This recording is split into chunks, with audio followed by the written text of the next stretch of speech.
Hey, this is Tommy Angel, and you're listening to Give Me Back My Pro Wrestling. Ladies and gentlemen, welcome to Give Me Back My Pro Wrestling.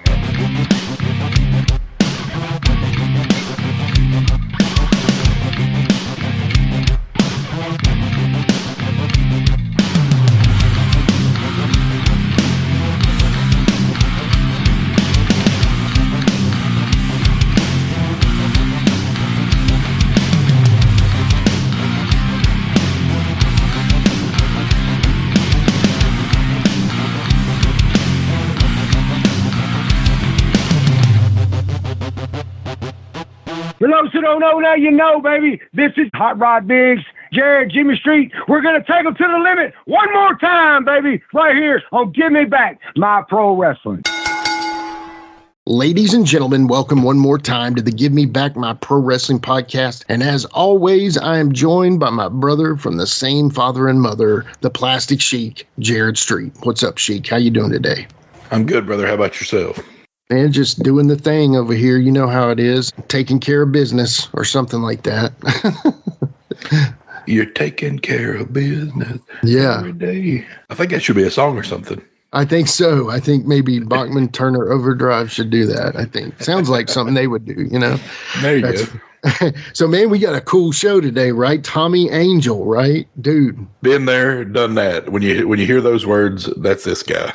Yeah. So I just want to kind of tell the story. So obviously, you know, it's very cool that we got him, but it was not a direct connection that we normally have. As some of the listeners may or may not know, I've been doing federal grand jury all year down here in North Carolina for the western part of the state. So when it comes down to it, I've been doing this federal grand jury, and, you know, you develop somewhat friendships, even though we really don't know each other with the other jury members. You develop some types of friendships there. And so one of the guys that I've become friends with, Brian, and Brian's a good dude. So on my phone case, I have the Give Me Back My Pro Wrestling podcast sticker, and I have my phone turned over and he could see the sticker. And, you know, this has been 8-9 months into it. And he says, "Hey, you like pro wrestling?" And I'm like, "I love pro wrestling." "Yeah, you would almost say I have a problem, you know?"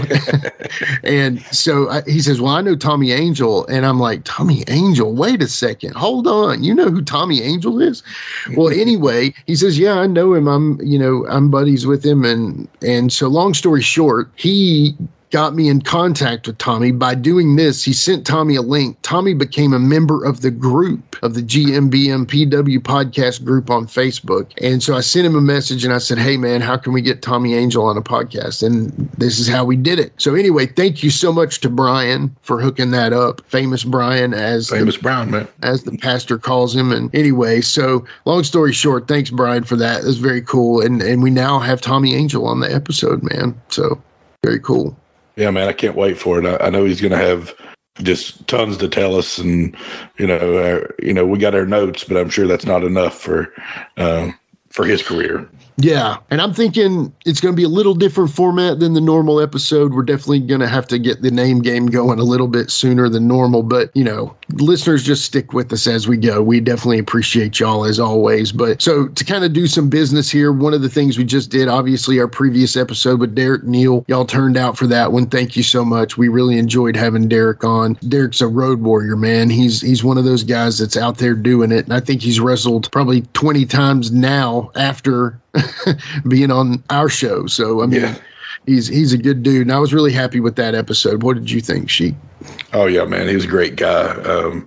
It's good to hear from somebody that's, you know, still doing it and still making it, man.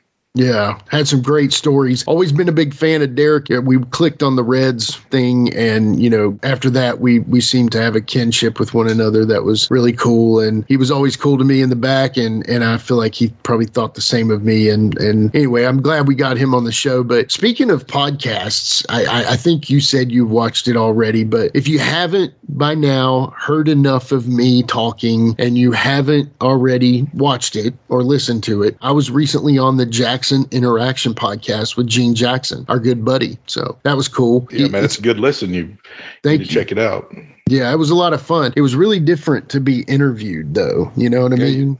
Yeah, you put me over a little bit. I appreciate that. I try, brother. I try. You know how it is. But anyway, it's on the Main Event Comedy YouTube channel. It's also on the Main Event Comedy podcast feed. So if you download it through the normal podcast apps or you want to watch it on YouTube, it's on there. And I had a blast, man. So y'all go check that out. It's on the Jackson Interaction podcast with Gene Jackson. Gene's a great dude and great friend of the show. We had a fun time with him watching Thunder in Paradise. We made him do that. We're horrible, right? So we'll make him do something else down the road too. Yeah, I'm thinking bigger things too with him too. We're gonna have some fun with him. I think we'll definitely watch some more movies, and maybe we'll even venture outside of wrestling a little bit on those movies. I don't know. We'll see. But anyway, lots of fun with Gene. Had a lot of fun, doing that, and really was just he was a gracious host, and definitely appreciated him having me on the show to be able to put over our shows. So lots of fun with that. Man. Yeah, absolutely. Well, enough of putting myself over. I think let's get Tommy Angel on the show, and I think we'll have a great conversation. So let's not take away from that. Let's go ahead and get the man on the show right now. Let's do it. All right. We'll be right back after these messages with more from the Give Me Back My Pro Wrestling podcast. Promotional consideration paid for by the following. USAA knows dynamic duos can save the day, like superheroes and sidekicks or auto and home insurance. With USAA, you can bundle your auto and home and save up to 10%. Learn more and get a quote at USAA.com/bundle. Restrictions apply. The Abercrombie Kids Summer Sale is in full swing, with up to 50% off select styles for the season. Summer plans, vacation, and camp days are all covered, with new dresses, shorts, tees, and swim. Abercrombie Kids has the summer staples they need and the looks that they want to wear. Shop in-store, online, or in the app. Offer applies to select styles as indicated. Discount applied at checkout online. Here at the Almond Joy Factory, where tropical vibes abound, we use soft, fresh-tasting coconut. The crunchiest almonds and delicious chocolate candy. Ah, but do you know what our most important ingredient is? Sometimes you feel like a nut. Sometimes you don't. Almond Joy's got nuts and something even way better than that. Yes, Almond Joy is made with almonds and joy.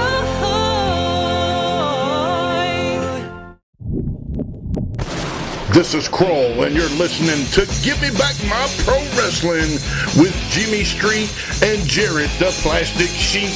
Be sure to like, subscribe, and view all of our USWO and Saw Wrestling content at Nashville Wrestling Network, exclusively on YouTube.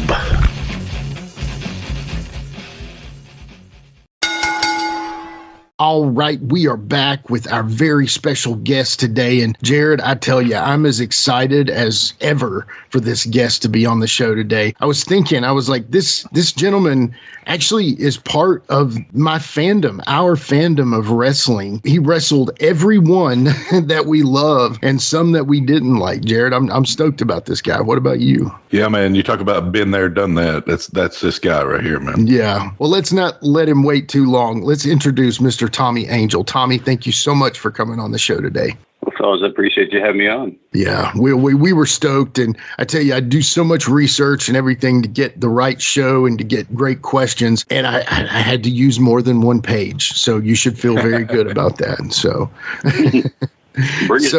yeah, awesome. So we always start off every episode with the Plastic Sheik's favorite question.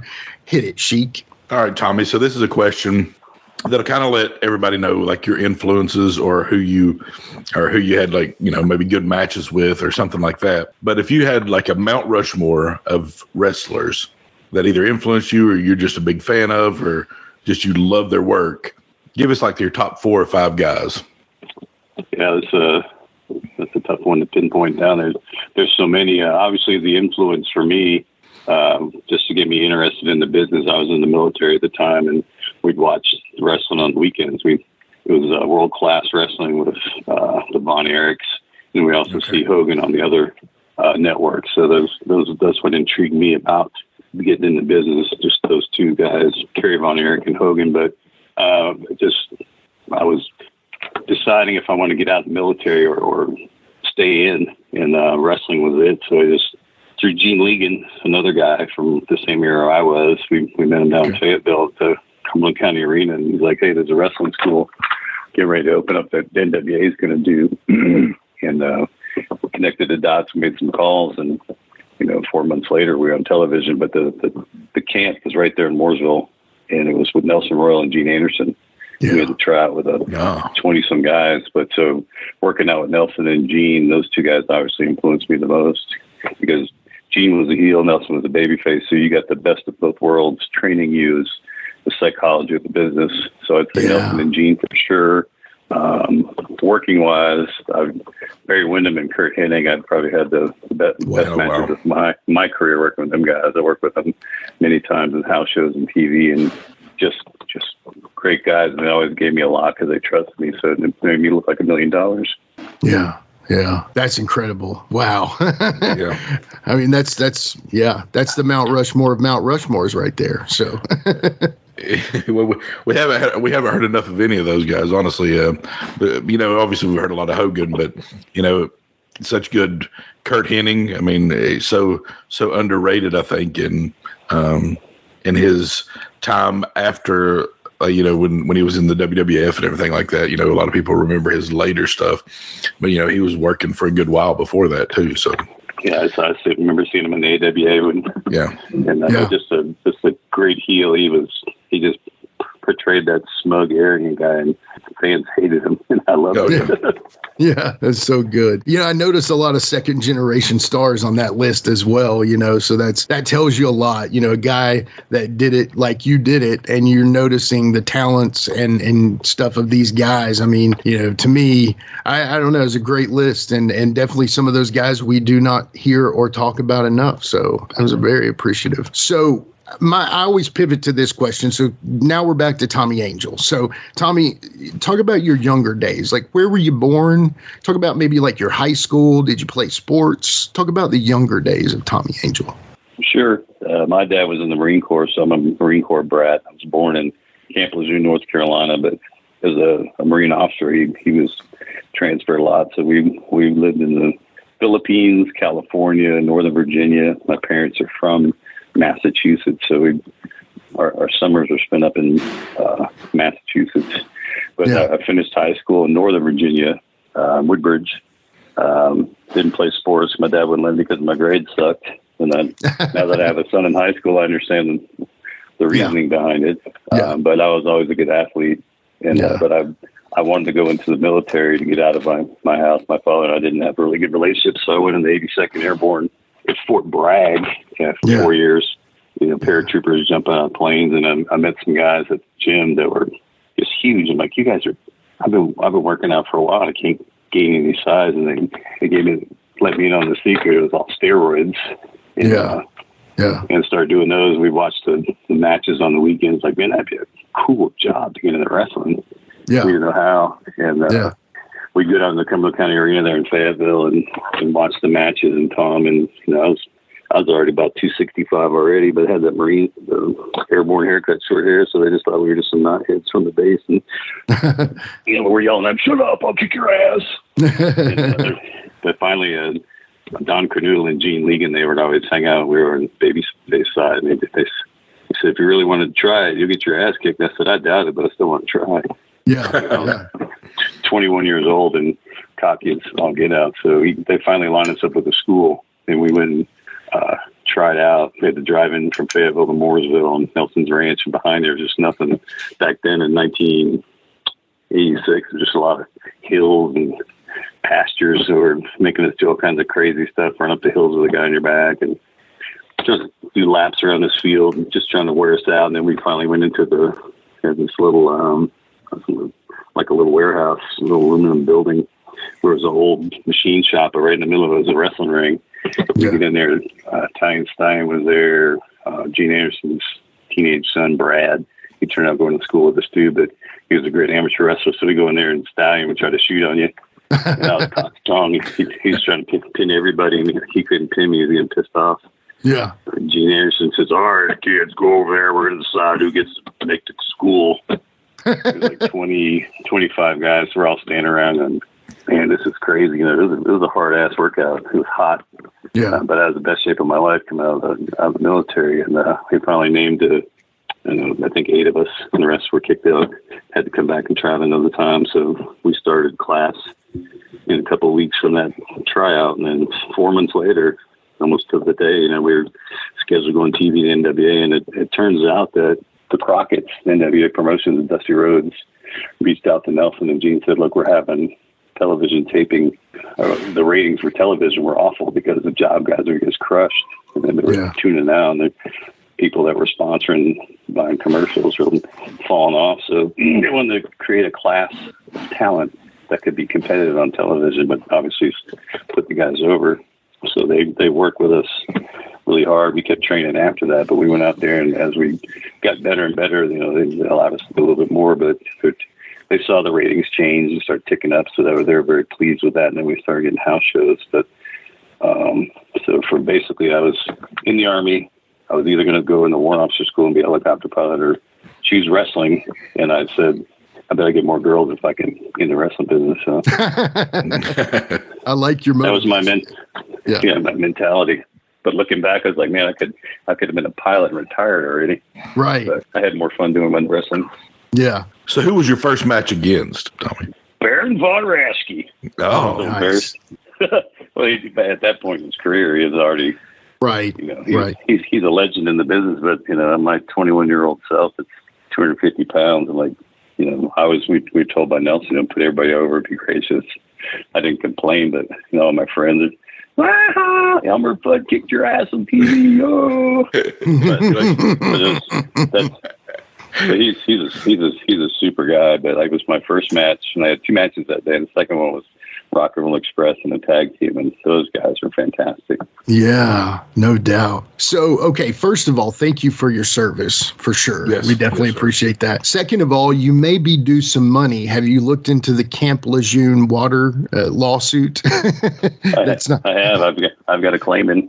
Gotcha. I was born at the hospital, so they said for that period when I was born in '63 falls in the window of time that they had these issues. So who knows? Yeah, maybe so. I see that all the time.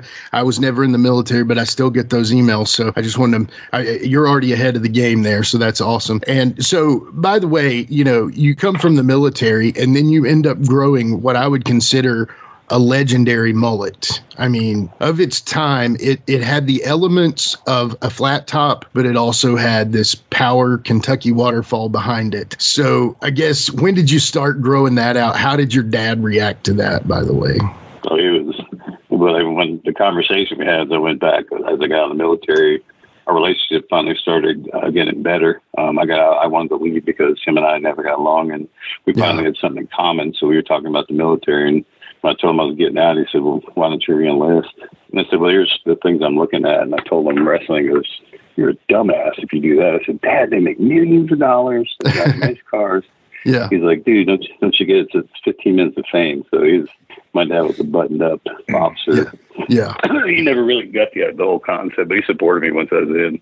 And my hair, I started growing it, but I came back one time, probably about 6 or 8 months later, my hair in the back, and my mom's like, oh my God. My brother's like, sweet, that's badass, dude. My dad just shaking his head. Yeah. Business up front, party in the rear. Dude, that's such a, never has a haircut meant more to such a time in place, So I'm not being facetious when I tell you that it is a great mullet. I unfortunately do not have the genetics to grow those types of mullets. I have officially dyed my hair clear, if you understand what that means. And well, so, brother, God punished me for wearing a mullet. I'm bald now. So. Well, it's how it is, right? But, That's right.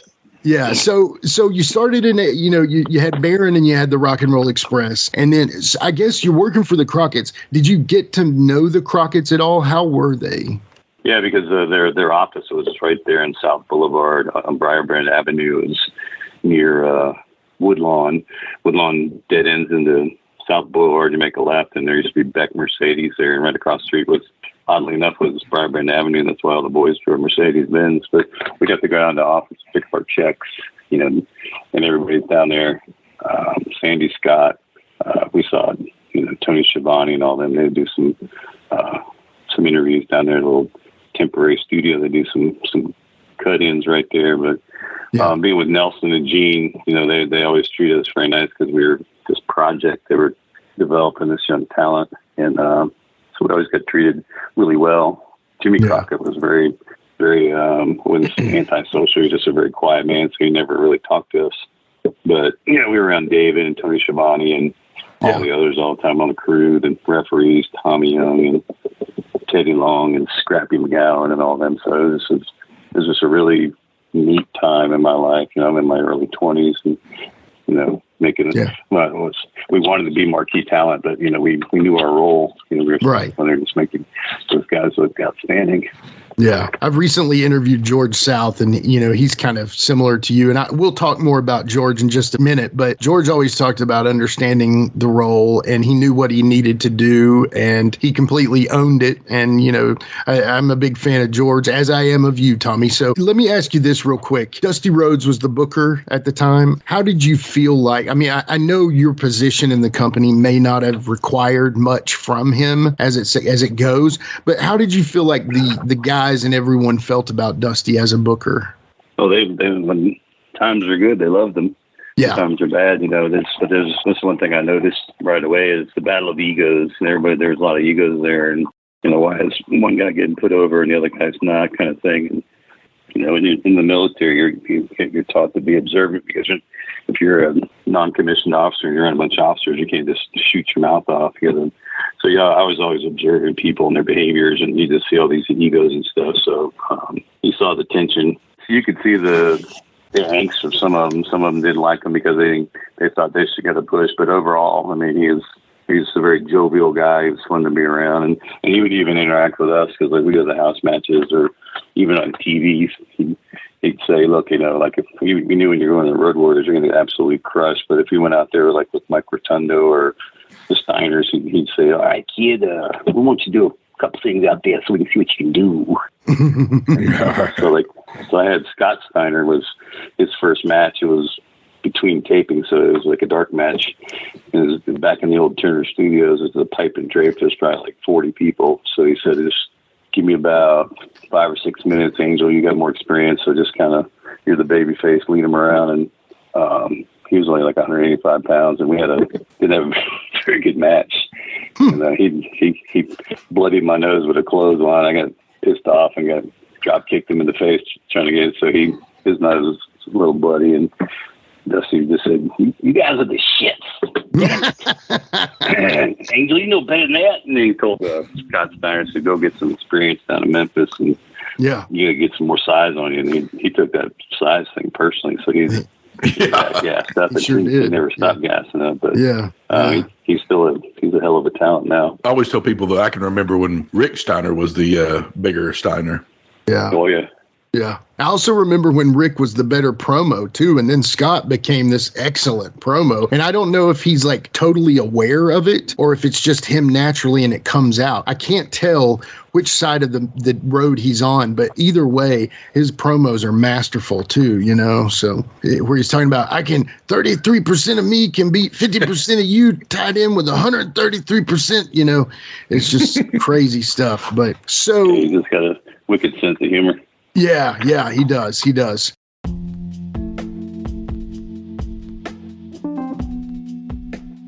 And now a word from our sponsor.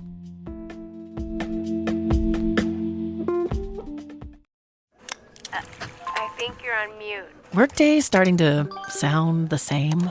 I think you're on mute. Find something that sounds better for your career on LinkedIn.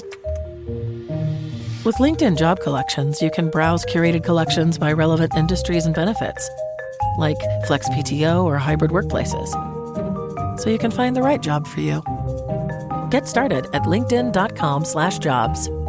Finding where you fit. LinkedIn knows how. Who says you can't be the topic of conversation for all the right reasons? The Hyundai Tucson Hybrid pairs bold presence with advanced technology and sleek style. It's everything you didn't know you needed in an SUV and then some. Okay, Hyundai. Visit HyundaiUSA.com to learn more.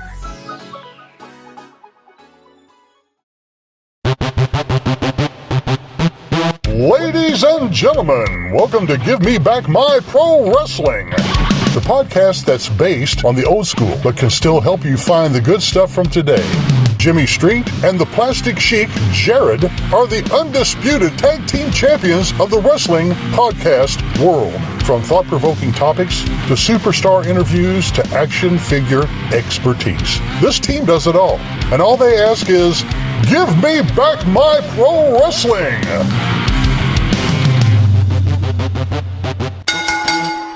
Every other Thursday, wherever you listen to podcasts. Hey, it's Paris. You know I love sparkly things, right? Like stars. Duh.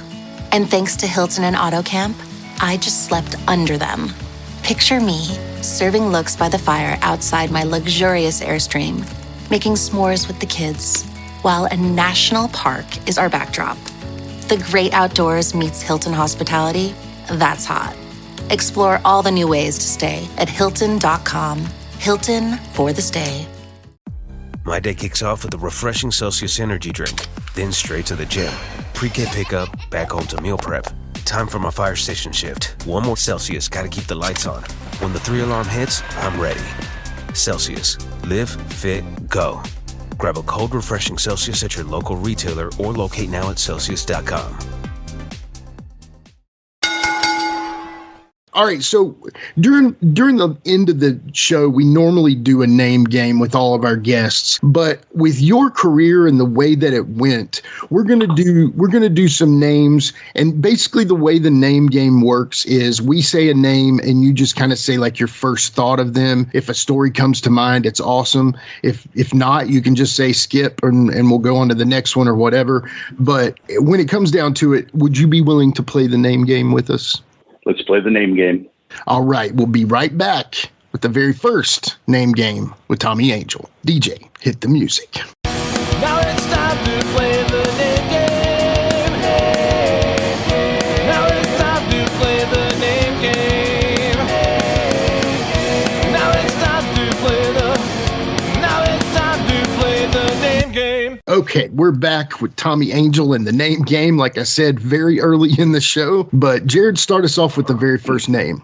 All right, Tommy, this guy, I've heard from so many people how just underrated he is and how masterful he was in the ring. But Brad Armstrong. Brother, in my heart knew you were going to say that. That guy was class act, a tremendous athlete, completely overlooked as far as talent. They tried to give him a break, and I think they used an excuse not to. He was going to be a Arachnaman, but he was just such a wonderful human being and just a great talent.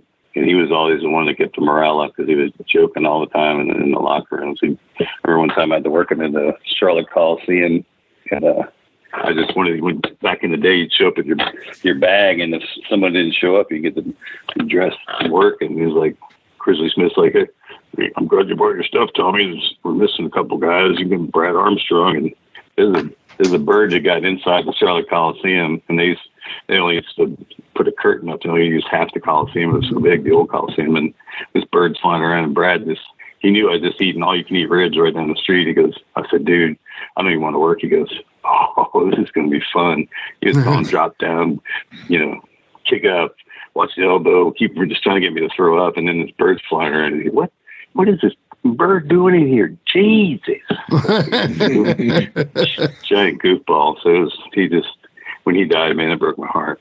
Yeah, no kidding. So the next name on the list is quite possibly my favorite tag team of all time. It's the Midnight Express. Now, this version is with Bobby and Dennis. We'll talk about the other version later. When I broke into business, Dennis was still tagging with them, and I enjoyed them as much as I did with Stan. But Jimmy Cornette is the one that actually put me on the radar. He came up with that goofy song, Tommy Angel. He'd always whack me with a tennis racket, and I didn't care because everywhere I went, all the towns I went to, people would sing that song. I was like, dude, if I had royalties, I'd give him to him because he put me on the map. But Bobby Eaton and Dennis Connery, Bobby Eaton's probably the tightest worker I ever went with.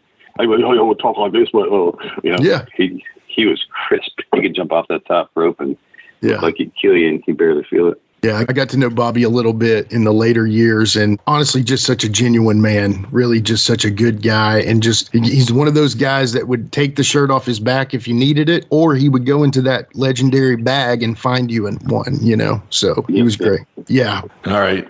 This guy, former pro football player, body $1 million, Lex Luger.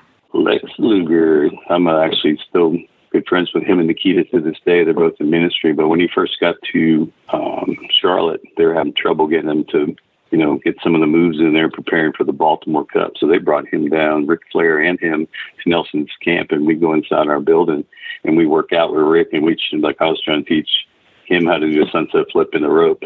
Yeah. And we're, trying to show him he can't get it. He's almost breaking his neck. He finally gets it. But after it's all over, like, Nelson, see, son, you got more talent than the man that just drove up in a Mercedes. I'm like, I know, that doesn't make sense. But and Lex will tell you, even back then, he had a huge ego, but he was always nice to me. So I worked out with him at that time, but he's even better now. He's come to Jesus Christ. But that dude was stout. I never seen anything like it. And I personally think he's got the greatest body of all time. A lot of people may say the Ultimate Warrior, people may say Kerry Von Erich, but I feel like Lex Luger, for the way that it looked and the way that it worked on him, I personally think he's probably the number one. And that's not a hard argument to make, But I think it looked the most, like, it looked authentic. It looked possible. Yeah. Like, some of these guys don't look possible. Like, I guess with genetics, Lex Luger looked possible, but he just had the symmetry like a bodybuilder. Everything tied together nicely. He was taller, he had longer limbs, and it's just almost like Arnold Schwarzenegger. He's better than Arnold looked better than Lou Ferrigno, because Lou Ferrigno had shorter limbs, so he just looked thicker. His mass was. And he put me up in that rack, brother. He's stiff. I was like, dude, I got to pull on me. I'm selling already, dude. I'll sell. Oh, man. Well, the next name, and you brought them up a little bit earlier, but my very favorite tag team of all time from my childhood, and honestly, probably still to this day, my favorite tag team, the Rock and Roll Express. Yeah, that's when Nelson would travel to shows before we started working. We'd go with him, and he'd tell us to sit off to the side so no one really noticed us. And then on the way back home, whatever time it was in, we'd talk about the matches. And he'd ask us what we observed and what he said we should have picked up on. But he always talked about how much sympathy the babyfaces got. I saw grown women crying, thinking Ricky and Robert were being killed. Yeah. So that's the art of the business. Those guys are selling their hearts out, and they could do that. They could make people believe they were dying. And they were stars in the 80s, big time stars. Yeah. They're still good. I remember that the deal about win a day with the Rock and Roll Express or weekend or whatever, and I felt like it was probably kids and women. It was they got those high pitched screams. I remember, and then other teams came out with bigger pops, but theirs were the higher pitched ones for sure. So, but great tag team. I've never seen any tag team get as much sympathy and emotion than those two. Yeah. Ricky's got to be the best seller of all time, or what, top two at least. I don't know. Easily. Yeah. Well, the next one is, you brought up Gene earlier, but this one was our Minnesota Wrecking Crew because we were 80s kids. Arn and Ole Anderson. Yep. Arn is a class act. Ole truly was the best heel. I think it was Greenville where he actually got stabbed. That goes back to the reality of being heels and baby faces and selling your gimmick and not doing that. But he got on the way to the ring or way back. I think on the way back, maybe somebody reached out and cut him on the side of his back or something. And I wasn't at the show, but Nelson used that example all the time. He said, "You want to get enough heat where people want to kill you." But Arn, he was very patient. I had a lot of matches with him individually. Yeah. And even in WWF, their debut up in the WWF, we had on ahead of them. Yeah. And he said when they found out they were working me and Bob Emery, one of the guys that broke in with me in the business, he said, "I can't tell you how relieved I am, boys, because we've already worked you." He said, we're up here with a lot of different really good tag teams. We're going to come in and mow you down. I said, "Oh, no, that's what we're here for, make you look good." He goes, "Well, I appreciate you." Yeah. And we did. Yeah, he even brought you up recently on his podcast. I pay attention to his podcast. Probably out of all the Conrad shows, I think I listen to Arn's the most. And he brought you up recently on his podcast. He was putting you over. So that was very cool to hear that. How about the Hands of Stone, Ronnie Garvin? Ronnie Garvin. I just ran across a match that I had with him somebody actually Facebooked me and said, "Hey, look, the little match with Ronnie Garver," and I said, "Wow!" And he was easy to work with. He'd let you, just like Paul Orndorff. If you could work, he'd give you a little bit. If you stalled or just stopped, he would just destroy you. But he's like, "Hey kid, I want to knockout punch, but I want to do something different this time. If you're okay with it." I said, "Sure, whatever it is." So he stomped me, he picked me up and hit me, stomped me some more, and I'm actually, he's trying to pick me up. I keep falling back like I'm just completely knocked out. He sits me up. Then he does his big cane and stone punch, and I snap my head back, hit the mat, and bang my head. It looked spectacular. He goes, "You okay?" I go, "Yeah, I'm fine." He goes, "That was great." Was he pretty snug with those stomps? No, those are great. When he chest slapped you, though, that was for real. He shoot, he laugh. That hurts. Since you brought it up, who's got the hardest chop you've ever taken? Flair, okay. Yeah, okay. I knew he gave it pretty good, but yeah. Ronnie's a close second, I'll tell you that. That's awesome. You have a handprint on your chest for at least a couple of days. Yeah. All right. These next guys, we were speaking about louder pops earlier. How about the Road Warriors? Oh, brother, just love those guys. And thankfully, every time that we had to do TV with them, they're like, "We're not going to take it on you, Angel. We'll take it on whoever else it is. We like you." Said, Thank you, Jesus. That's amazing. Oh my gosh. They were very, very easy to talk to in the back, because he knew they liked Gene Anderson a lot. So he always said, "You were one of Gene's boys, right?" And he'd talk to us, either one of them, Mike or Joe, and they'd always look out for us too. "Anybody," Hawker always say, "Anybody absentee brother, you let me know, I'll take him out." Yes, sir. I love that.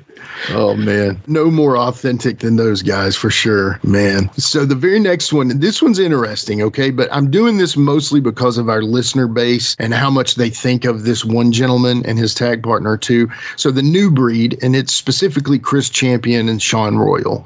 Oh yeah, they're fun. I wrestled New Breed several times. They broke in, and they're just fun guys. And Chris Champion, they're just goofballs, but they're both very good athletes. But then when Chris did, they broke up the New Breed. I always liked their ring entrance song. That was great. Yeah, it was great. The whole gimmick, the futuristic team and stuff. I loved it. Yeah. Yeah, but then Chris had to do some kind of Oriental deal. Yoshi Kwan. Yeah. So, but I don't know. I think I never knew what happened to Sean after that. But they're New Breed, man, they're fun. Yeah. I watched a match recently with you and Yoshi Kwan on YouTube. I've been watching all your matches as much as I can, and it was a good match, man. You had cut your hair at that time. You were wearing the goatee, and but still a great match all around. So, I cut the mold off because the hairline was receding. I didn't want to look like Bozo the Clown. Yeah. Well, the next one I've got is specifically, and you've spoken about him earlier about his time in the ministry with Lex, is the Russians, Ivan and Nikita. Ivan, what a sweetheart. My first house match was with Ivan. It was a Valentine's night in 1987 in the old original Charlotte Coliseum. It was some Cricket Arena now, I think it's called, or whatever, right there in Independence Boulevard. And we were doing TV that morning, and they said, "Hey, we got a couple spots. You guys want to work on the show?" I said, "Absolutely." And Rick Rude he drove down there with his car. I was all excited because we're all gonna drive back and talk about going to the matches. But they're like, "Hey, who can drive my car back to Charlotte? I'll give you $100." Like, we're all sitting around, and then one of the guys that was driving us, he goes, "Hey, Angel, you want to do it?" I'm like, "I guess." They had this old convertible. It was raining sideways, and the convertible leaks. I'm driving in the rain and it's just pouring down on my lap the whole time, thinking this is the dumbest thing I ever did to do. Yeah. But I got $100 when I got there. I just put my trunks on, but I did Ivan, 10,000 seat arena, and he led me through the whole match, and he was just masterful, and he'd give me stuff. He was light as a feather. Yeah. And then Nikita, working with him, man, the first time I saw him, he was about 286, 290, just jacked. And I was worried about getting a sickle, but he made it look like it was snug, but it didn't hurt. And then over time, he said, man, because he was living in Concord, Kannapolis, and he had a gym up there, Nikita's, and he knew that we worked out with Nelson, so we'd go up there, and he had a little ring too. We'd work out with him and some guys, and became real close with him, and he became kind of a mentor to me. That's when awesome. His first wife was dying of Hodgkin's disease. We were in Danville, Virginia, and he took a call. She was overseas trying some medication. It was just experimental that the United States wouldn't allow, so she was able to try it, and he got the call that said it didn't work. And I remember seeing him in the shower by himself just crying. It just crushed my heart. I was like, man, that sucks. And, it does. It's horrible. And so he got out in end of 93, and my time beginning of the business was beginning of 94. He left as a millionaire, left as a thousandaire. You know, I always consider him the original Goldberg. You know what I mean? I feel like when I saw Goldberg, I was like, man, that's just a Nikita gimmick, you know? And but is it true? Okay, so you know him. You know him personally. A lot of the guys make cracks about him because they say essentially that he kept that Uncle Ivan kind of thing going all the time. I'm assuming he really did not keep it going all the time, right? I mean, well, in public he did, because of course, back then it was kayfabe. You kayfabe the business, and I actually got in trouble for some girl I was dating that happened to know Magnum TAs, and got back to him that I was talking too much about the business. I was just trying to impress a girl, and of course, I wasn't booked for a while because of it, and rightly so. But I learned my lesson. So back then it was extremely important to protect the business. Right. And he was just living his gimmick. So, but he said he would just make up all this. He wouldn't even speak his gibberish. He goes, I don't know Russian. It's hilarious. Last week I was down in Georgia for one of they're wrapping up one of their ministry weeks down there, man camp. And I went down as an alumni. One of the alumni was a guy from Russia. And he was a really neat guy. I was talking to him, and he said, Dad, first time I meet the Nikita, I start talking Russian. He's like, I don't know what you say, brother. It's hilarious. Yeah. He said, that's what I know. He's not the real Russian. I said, no, he's not. That's funny. Great guy, though. Great guy. Ivan was, too. I got to meet both of those gentlemen. Yeah, great men. All right. How about the Southern boys? Tracy Smothers? Tracy Smothers, he was just a wonderful guy. They're just both good guys, excellent workers, you know. They're cut off the Bullet Bob Armstrong tree where, the training they had and the style of wrestling they did. They're just very good. Oh, yeah. How about Ron Simmons? Damn. Damn. He was, I wrestled him a bunch on television. Yeah. And he was an enormous guy, too, but always took care. He was light, but he was great with the crowd. I love Ron. I've seen him in a couple of different those events where he goes sign autographs. He's just full of life. I love him. Yeah. Yeah. Well, we're going to kind of take a break from the name game right now, but we'll come right back to it. The one question I want to ask you is, right about this time, you actually work and actually win a match versus the Gladiator #2, which we know as George South. So how was that, first of all? How was working George? How was winning a match? That kind of thing. Oh, obviously you're put over for the first time. You think it's the greatest thing in the world. But I have a long history with George. He's an exceptional human being. So all the stuff that we do with Nelson, all the small shows around, Nelson had his own little outfit, ACW, Atlantic Coast Wrestling. I don't know if you remember that. It was around the same time that we'd gone up to WWF. So George was part of the ACW. George and Stallion had a little outfit called PFW. We made fun of it. We said it stood for Please Wrestle Free, PWF. It was all shows around West Virginia. So I did a lot of stuff with George, and he was in ACW. He put me over a lot. So he's a consummate professional, but he's still wrestling, and you ask any big name guy in the business, they put George over because he's an excellent worker. Yeah, he really was. So with the name game, we always, like I said, we'll come right back to it. But right about this time, the Crockett's end up purchasing the UWF, aka Mid-South, whatever you want to call it. So how was it kind of felt? Because obviously now, in looking back, and even JR has admitted that they were buying basically a lame duck. They could have waited for the company to close, and then they could have picked up those guys and not bought that company. But how was that? Was that even something you even thought about, or how was that thought of at that time? Well, we always had Gene and Nelson giving us what the truth was, what was going on, and bad business decisions and all that stuff. And he just told us to keep our minds focused on our part in the business and our careers and just try to keep moving forward. So I know because we did so well with Crockett, the talent, the ratings went up. Vince McMahon took a great deal of interest in us.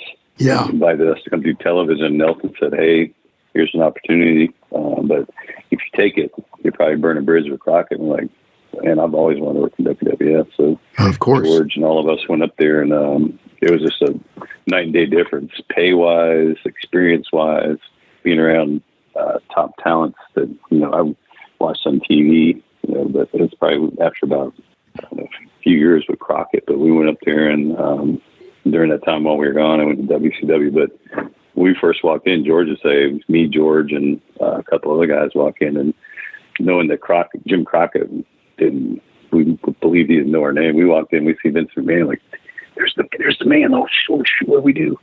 And he's like, "Hey, George. Hey, Tommy. Hey, David. How you guys doing? We're so glad you came up. You guys need anything?" We're like, no.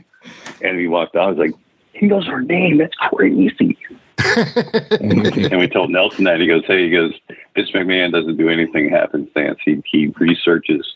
He knows you guys' talent. He's watched you on the shows that you guys work with Crockett. He wanted you here for purpose to take their television up to the next level." So it was very made us feel good about ourselves. But man, they're so much better. They fed us. They had buffets all day for TVs. You 4 weeks in the can. Crockett, he'd send one guy down to the corner and see if he can convenience store and see if he can get a bunch of those frozen burritos or whatever. But McMahon pays it per diem and much higher pay on TV, and all you can eat is like this best. Oh, I'm sure. It's the Smucker's Uncrustables podcast with your host, Uncrustables. Okay, today's guest is rough around the edges. Please welcome Crust. Thanks for having me. Today's topic, he's round with soft, pillowy bread. Hey. Filled with delicious PB&J. Are you talking about yourself? And you can take him anywhere. Why'd you invite? And we are out of time. Are you really cutting me off? Uncrustables are the best part of the sandwich. Sorry, Crust. Hey, business owners. We know you know the importance of maximizing every dollar. With the Delta SkyMiles Reserve Business American Express card, you can make your expenses work just as hard as you. From afternoon coffee runs to stocking office supplies and even team dinners, you can earn miles on all your business expenses. Plus, you can earn 110,000 bonus miles for a limited time through July 16th. The Delta SkyMiles Reserve Business Card. If you travel, you know. Minimum spending requirements and terms apply. Offer ends 7/16/25. If you went on a road trip and you didn't stop for a Big Mac or drop a crispy fry between the car seats or use your McDonald's bag as a placemat, then that wasn't a road trip. It was just a really long drive. Ba-da-ba-ba-ba. At participating McDonald's. Are you a pro wrestling fan? Well, stop by Captain's Corner, where you can get autographed photos, cards, magazines, and figures from all of your favorite wrestling superstars of the past, present, and future. You'll also be able to participate in live signings in the weeks and months to come. Make sure to stop by Captain's Corner on Facebook and give us a holler. Remember, cheers to the working man. So, what did you feel like was the difference in the locker rooms? Just with the same guys, the same kind of atmosphere, just a lot of camaraderie. Everybody got along at just different places, It's just the difference was the way they handled the business of it. That it was the same, but it wasn't like McMahon had his agents. You'd have an area where the television was on, you'd watch it, and the next stage. Gorilla Monsoon was that he had TV, but he was one of the keys to the ring, so they were very more precise about it. When we went up there, they had 4 tractor trailers, WWF stick, logoed all up, and it was like a 3-ring circus. They had equipment, guys, and they had staff galore. Where NWA, a guy named Bunk driving a little old truck and pulled the ring out, set it up. So it was just night and day as far as the wow factor. Yeah. But I wasn't going to bite the hand that fed me because we eventually went back to WCW. Right. Yeah. And you did. And, you did start working. I think it was June 21st of 88 that you started working in the WWF from my research that I could find. But, of course, you do go back and forth. And that must be a luxury as far as that. Was that fairly common for guys? Or was there a set group of guys that could do that? Or was that just... Yeah, I think it was just the group that Nelson, because they did several camps And there was like 2 or 3 from my class and a couple from the other ones they'd be able to go back and forth because just being the longer we were in the business, the better we were at the craft and just the trust we had with all the top guys. So they were just like, I'm pretty sure they said, we want him, and him. My real break came in WWF when Lanny Poffo got hurt. We were doing TV and we were getting ready to fly back home, and a gorilla walks up and goes, Angel, you talk to him. I'm looking at my boys and like, man, I don't think I screwed up today. No, I don't know. I know. And I go talk to him. He goes, hey, Lanny Poffo's hurt. He hurt his back. He's out for 2 weeks. Can you work? I'm like, oh, brother, can I work? Just tell me where I need to be. And they lined it up, man. I had airline tickets. They set up per diem, and I was traveling around with Boss Man, Henning, and Rick Rude. It was just a blast. I wrestled in the up in Toronto, Maple Leaf Gardens against Iron Mike Sharp, the WWF house show, and this bazillion people. And it was just I think it was TV taping or something, because it's still on YouTube somewhere. But Coco Beware, just having fun with these guys. And I roomed with Boss Man through most of it. And Ray Traylor, I knew him from when he was in NWA, and that guy was, what a sweetheart he was. Yeah, speak on him. I would love to hear more about Ray. He just same thing. He got in as a job guy level and said, hey, Tommy, it might happen to you. I was just sitting there one day and say, hey, we got a gimmick for you, boy. You want to try it? I said, yes, sir. Yeah. And they made a big Boss Man, but he was limber as a cat. He could sit in a hotel room and lift his leg up like a karate kick and touch the ceiling. Wow. There ain't no way you can do that. That's impossible for that. What? I'm just flexible, Tommy. I remember when he was Ray Traylor and he was just wearing like a singlet, almost like a King Kong Bundy type deal. And he's Ray Traylor, and and then he's Big Bubba Rogers all of a sudden. And, as a kid, we're paying attention to this stuff and we're like, okay, this guy's getting his break, And then of course he ends up the Big Boss Man, and, that is history. But man, I just remember, we loved all the guys. It didn't matter who won or lost in a sense. We just enjoyed all the wrestlers. But so, like I said, you are working in the WWF some now. So we're going to go back to the name game real quick. And Jared, go ahead with the first name. All right. So with this guy, we're going to have a confirmation on this. Brutus the Barber Beefcake. Did you ever lose your hair to Brutus? My very first match in WWF was to Brutus the Barber. Nice. He came up to me, and then the makeup artist comes up and says, ask me questions about my mullet, and I'm thinking, she thinks I'm pretty hot or something, and she's just pulling my mullet and stuff like it. She goes, yeah, you do. And she walked off, and I'm like, I don't know what that's all about. But then they came and said, hey, Angel, you're going to be working barber. Do you have a problem if you cut your hair? I'm like, I don't know. I don't want to cut my hair. I just grew this out. Right. And they're like, well, they'll just cut a little bit off, and makeup artist wanted to say, she could fix it if it trim it up. I'm like, okay. And so we're going to give you extra money for that one. They told me how much extra money. I'm like, well, hell yes, you can cut my hair.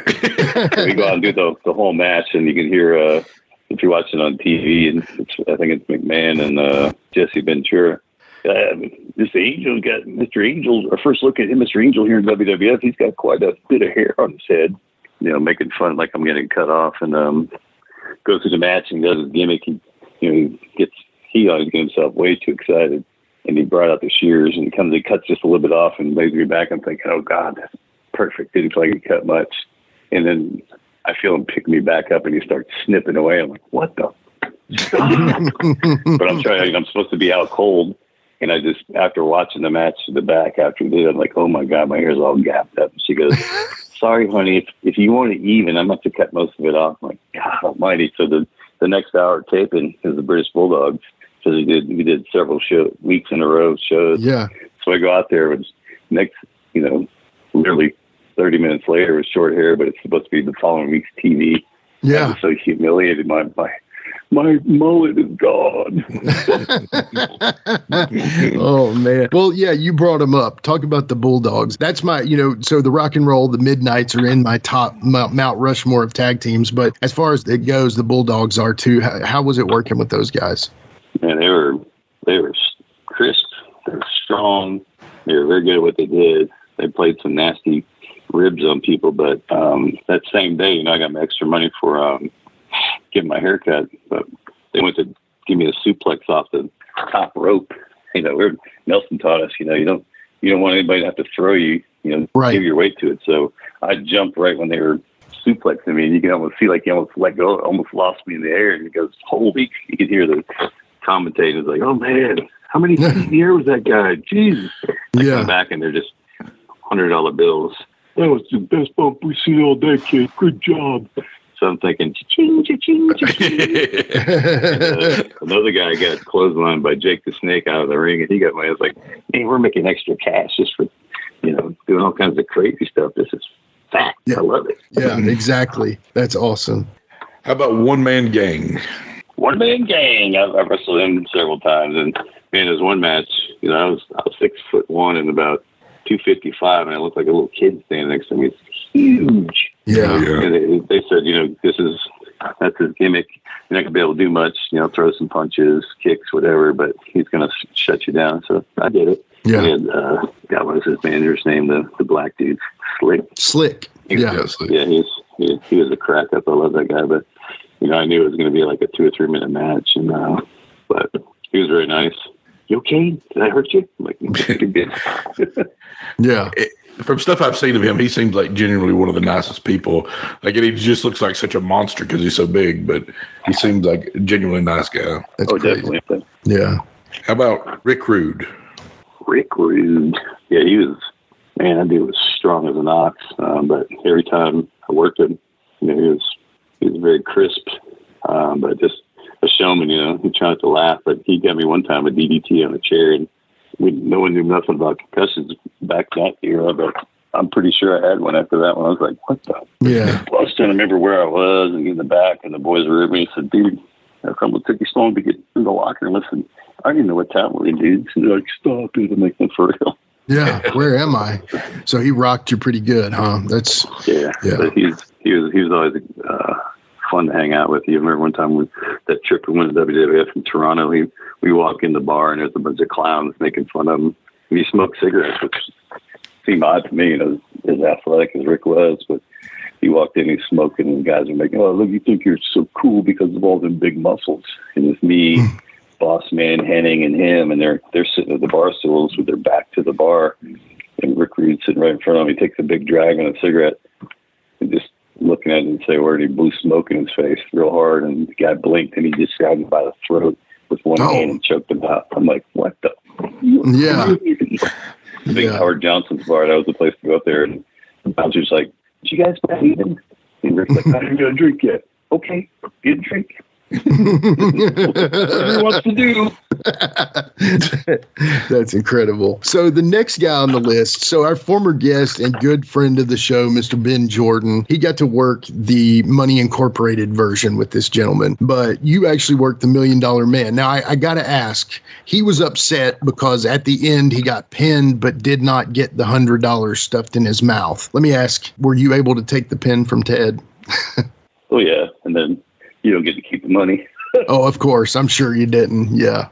Yeah. But the mud match I had with him, as it was the whole, he did a good setup. He was going to shoot me in the corner, and he turned his back on me, and I climbed up the rope and did a cross body block off the top, but he ducked, and I landed. And then the commentators thought it was amazing because I took a great bump. And they're like, man, it was like he's come a crash landing or something. It was hilarious, but Ted even loved it. But he was so easy to work. Yeah, I've heard he's one of the best for sure. So then the next name on the list, and you've worked what I consider the original of this team, but I can't deny that, Crusher basically taking one of the former Russians and putting him with the Masked Superstar to make Demolition has to be a great tag team. Tell me, I guess, one thing about Demolition, talk about them, but also maybe how they compared to the Road Warriors.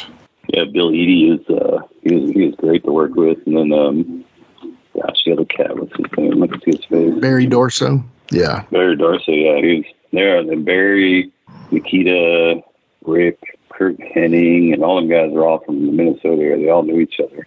Yeah. Really good friends, Road Warriors as well. And but Barry was as a team, but Bill Eadie was the more experienced guy who pretty much laid out the match for him. But yeah, Road Warriors were. It's like comparing apples and oranges. They're just two different types. Right. Right. Road Warriors were just the brutal. We're going to smash your face in with a demolition. You know, they were, I don't know if they're more agile, more wrestling moves, but they were definitely, they were over too. Road Warriors, but Edie and Barry were great to work with as well. Do you feel like they maybe took care of you a little more than the Road Warriors did, or was it? Because I mean, you said the Road Warriors. So overall, I mean, the Road Warriors matches were quick. Shock and awe. With demolition, with WWF, it was be some more time in a match, like a tag in and tag out. So yeah, they definitely took care of it for sure. You would never get hurt working those guys. Yeah. How about, looks like you worked Iron Mike Sharp 5 times. We always yelled. Yeah. What's wrong with you, brother? 5 times in a row, it looked like, too, actually. Yeah. He was something else. He was a big dude, just large individual. I mean, because one of the matches, I think it was the one from Maple Leaf Gardens, I had to go behind him, put a full Nelson on, and I couldn't get my hands locked behind. It's that wide back and shoulders. And the other, Rene Goulet or somebody was in the commentary. I can't even lock his fingers. So but he'd always work out and put baby oil all over, so he just slippery as all get out when you're in the ring with him. It's nasty. You have to shower when you're working with him because you just covered baby oil. Yeah. But that was his thing. And he'd take a shower and put a fresh new coat of baby oil on and go put him on the airplane with it. It's gross. Would it burn your eyes when you worked with him? I imagine if it got in your eyes, it would. Never mind. Thank goodness. Gotcha. Yeah. It's just slippery, but he trying to bing, bang, bing, tackle drop down, watch the toss and slide right through his arms. I've heard that he was a bit of a germaphobe or a clean freak. And Jake the Snake would tell a story about how he would do something to kind of shake his hand or touch him or something, and he would feel like he was dirty again and need to go take another shower as a rib on him. That's a great segue if you don't mind. Yeah, I mean, please, I was working absolutely. Mike Sharp, the very first WWF show in the Palace in Auburn Hills. It's since closed down, but I mean, I was working Iron Mike Sharp first match, and I go back to the dressing room. Heels are always on the opposite side of the building, and but somehow they're all in the back room in the concourse with everybody together. I get a shower going. I'm like, I said, well, I'm the first match. Mike's not over here. Why's the shower going? I come around the corner with a towel, and all of a sudden I see this python was in the water, just swimming. Oh my God! Turns out he wanted to put the snake in here for exercise. I'm slipped, barefoot. I'm now dropped my towel naked. I'm scratching, trying to get off the wet floor. I'm soaking wet around the concourse. And the security guard's looking at me. He goes, "What's wrong with you, brother?" I said, "That's the snake in there, dude." Jake said, "Quit my snake." I'm like, "What the? I'm scared." I said, just relax. He's been in a bag all day and put some warm water, let him swim. I'm like, it'd be nice if he'd just give us a heads up before. Yeah. It freaked me out. And then the guy finally, I'm standing there, he goes, "You're naked, right, dude?" I'm like, so back in the locker room, all shamed. But yeah, that was hilarious. Yeah, I could care less that I'm naked right now. I don't want to be near that. Hey everybody, Gene Jackson here, inviting you to check out the Retro Wrestling Review, where each week I'm joined by some great co-hosts who help me review classic episodes of USWA Championship Wrestling, and right now we are doing week-by-week reviews of 1993. But we don't just do reviews, sometimes we get a chance to interview some of the people who were there and lived it, plus do watch-alongs. It's a lot of fun, so check out new episodes that drop every Wednesday at WrestleCopia.com, and to find links to everything associated to the podcast, you can go to uswapodcast.com. That's right, it's the Talk of Middle Tennessee, the channel you love to hate and the channel you hate to love. It's Brian Turner from Brian Turner's VHS Rehab. And if you're looking for matches from Wolfie D to Jerry Lawler to Dusty Rhodes and the team that put a pimp before your eyes and a goatee between your thighs, Booty Call and Athena, go to lostwrestling.com. See, I made it easy for you. Brian Turner's VHS Rehab. Booyah.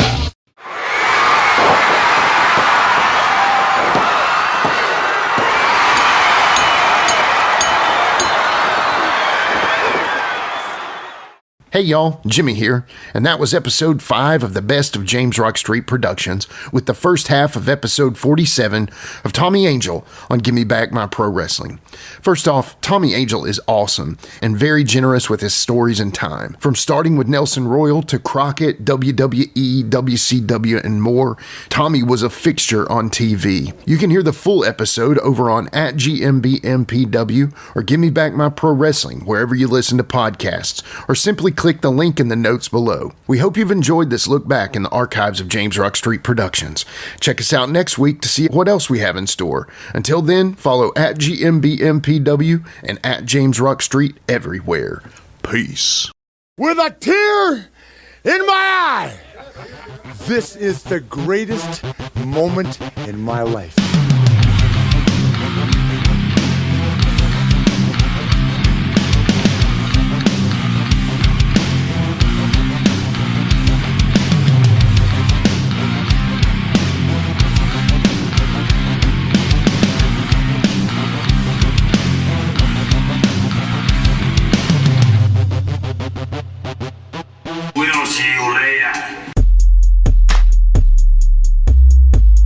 This has been a James Rock Street production.